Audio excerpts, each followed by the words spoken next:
নমস্কাৰ, আজি মই আপোনালোকলৈ অতি সোৱাদ লগা পিঠাৰ ৰেচিপি এটা লৈ আহিছোঁ। এই পিঠাটো আপোনালোকে চেনি নোখোৱাও খাব পাৰিব।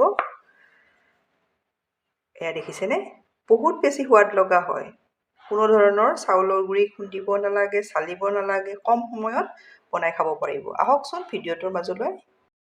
মই পিঠাটো বনাবলৈ বাতিটোৰে দুবাটি চাউল লৈছোঁ। চাউলখিনি অলপ তিয়াই এইদৰে কোমলাই ল'ব। এয়া দেখিছেনে? আপোনালোকে 1 ঘণ্টা বা 2 ঘণ্টা এইদৰে থৈ দিব আৰু হাতত যদি সময় কম থাকে তেতিয়া অলপ গৰম পানীত এইদৰে তিয়াই থৈ দিলেও বেছি সময় নালাগে, আধা ঘণ্টাতে হৈ যাব। তাতকৈ কম সময়হে লাগিব। এয়া মই দুবাটি লৈছোঁ। এতিয়া মই চাউল দুবাটি মিক্সিৰ জাৰ এটা লৈছোঁ, ইয়াতে দি দিম। ভালদৰে চাই যাব প্ৰতিটো বস্তুৰ জোখ। এয়া মই এবাটি দিলোঁ, এয়া দুবাটি। এতিয়া ইয়াতে মই সামান্য পৰিমাণৰ নিমখ দি দিম। আপোনালোকে নিমখটো আপোনালোকৰ সোৱাদ অনুযায়ী দি দিব। এতিয়া এবাটিৰ কম মই এয়া গুড় লৈছোঁ। এয়া দেখিছেনে? আপোনালোকে যদি মিঠা বেছি খায় এবাটিও দিব পাৰে। এতিয়া মই ইয়াতে দি লৈছোঁ। এয়া মই চাউল লোৱা বাতিটোৱে লৈছোঁ।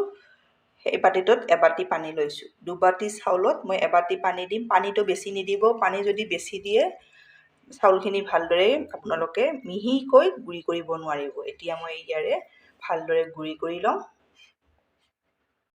এয়া মই মিক্সিত এইদৰে গুড়ি কৰি ল'লোঁ। একেবাৰে মিহি হৈ যায়। এয়া দেখিছেনে? পানীটো আপোনালোকে বেছি নিদিব। মই যিটো জোখত বস্তুৰ পৰিমাণ আৰু পানীৰ পৰিমাণখিনি কৈছোঁ সেইটো জোখতে দি দিব। মিঠা আপোনালোকে বেছি খালে অলপ গুড়টো বেছিও দিব পাৰিব। এতিয়া মই ইয়াতে উলিয়াই লৈছোঁ।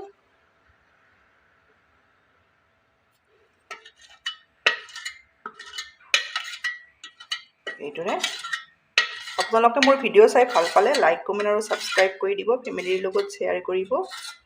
এয়া মই উলিয়াই ল'লোঁ। আপোনালোকে পিঠাটো যদি কমকৈ বনায় চাউলৰ পৰিমাণ কমাইও ল'ব পাৰিব আৰু বেছি বনালে বেছিও দিব পাৰিব।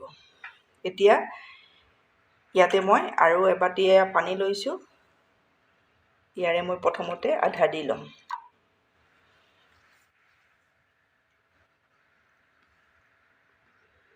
ভালদৰে মিলাই ল'ম।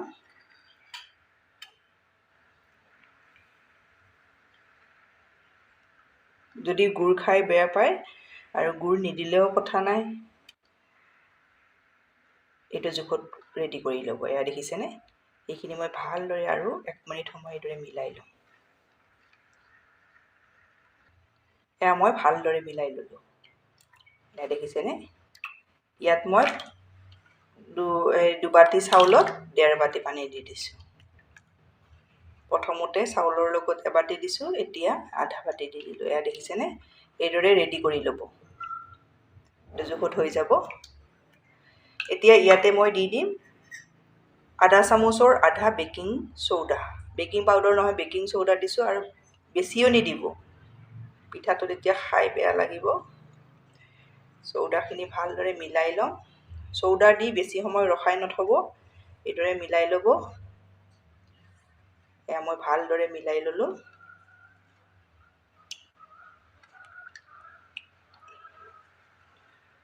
এতিয়া পিঠাকেইটা ভাজিম। এয়া মই গেছত কেৰাহী এখন দি দিছোঁ। কেৰাহীখন ভালদৰে গৰম কৰি ল'ব। এয়া মই এচামুচ ঘি লৈছোঁ। আপোনালোকে যদি ঘি বেয়া পায় ঘিটো নিদিলেও কথা নাই, ৰিফাইন দি দিব তেতিয়া। এতিয়া মই ঘিখিনি ভালদৰে গৰম কৰি ল'লোঁ। এতিয়া গেছৰ ফ্লেমটো ল' কৰি দি দিম। এয়া মই ল' কৰি দিলোঁ। এতিয়া ইয়াতে পিঠাৰ মিশ্ৰণখিনি দি পিঠাটো ৰেডি কৰি লওঁ। এইদৰে এহেতা মই দি দিছোঁ। ঢাকনিৰে ঢাকি 2 মিনিট সময় এইদৰে থৈ দিম। 2 মিনিট সময়ৰ পাছত মই আপোনালোকক দেখাই আছোঁ। এয়া মোৰ 2 মিনিট সময় হৈ গ'ল। এতিয়া চাই ল'ম। এয়া দেখিছেনে?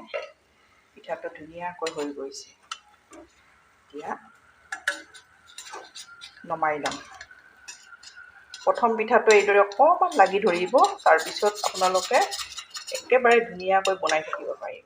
এয়া দেখিছে? ইমান ধুনীয়া হৈছে। আপোনালোকে যদি ঘি খাই বেয়া পায় তেতিয়া আপোনালোকে ৰিফাইনেৰে ভাজিব। এয়া মোৰ এটা হৈ গ'ল। এতিয়া মই 2 নম্বৰ পিঠাটো অলপ এইদৰে ঘি দি লৈছোঁ। এতিয়া পিঠাৰ মিশ্ৰণখিনি অকণমান লৰাই ল'ব, লৈ এইদৰে দি দিব। 2 মিনিট সময় এইদৰে ঢাকি থৈ দিম।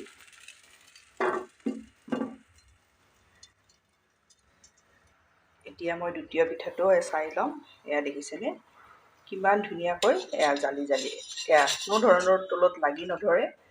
এয়া দেখিছে, এয়া মোৰ দ্বিতীয় পিঠাটো হৈ গ'ল। আৰু এটা দেখাই দিছোঁ। একেবাৰে সহজতে আপোনালোকে টেষ্টি পিঠা এটা ঘৰত এইদৰে বনাব পাৰিব। গেছৰ ফ্লেমটো আপোনালোকে ল' কৰি ৰখাই পিঠাকেইটা ভাজিব। প্ৰথমতে একেবাৰে যেতিয়া প্ৰথম পিঠাটো ভাজোঁ তেতিয়া আপোনালোকে ভালদৰে কেৰাহীখন গৰম কৰি ল'ব। এতিয়া ল' কৰি ৰাখি এইদৰে পিঠাকেইটা ভাজিব। এয়া মই ঢাকনি গুচাই চাই লওঁ। এয়া দেখিছেনে 3 নম্বৰ পিঠাটো এইদৰে হৈ গ'ল। এইদৰে মই গোটেই পিঠাকেইটা ভাজি ৰেডি কৰি লওঁ। এয়া মোৰ পিঠা ভাজি ৰেডি কৰি ল'লোঁ। এয়া দেখিছেনে বহুত বেছি সোৱাদ লগা হয়। আপোনালোকে এইদৰে কম সময়ত কম বস্তুৰে টেষ্টি পিঠা এটা এইদৰে বনাব পাৰিব। এয়া দেখিছে, এটা মই আপোনালোকক দেখাই দিম। ইয়াৰে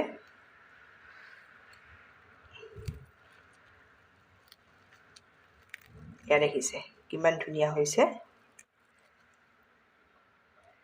এয়া দেখিছে, এইদৰে আপোনালোকে বনাব, বনাই খাই কেনে পায় কমেণ্টত জনাব। ধন্যবাদ ভিডিঅ'টো শেষলৈ চোৱাৰ বাবে।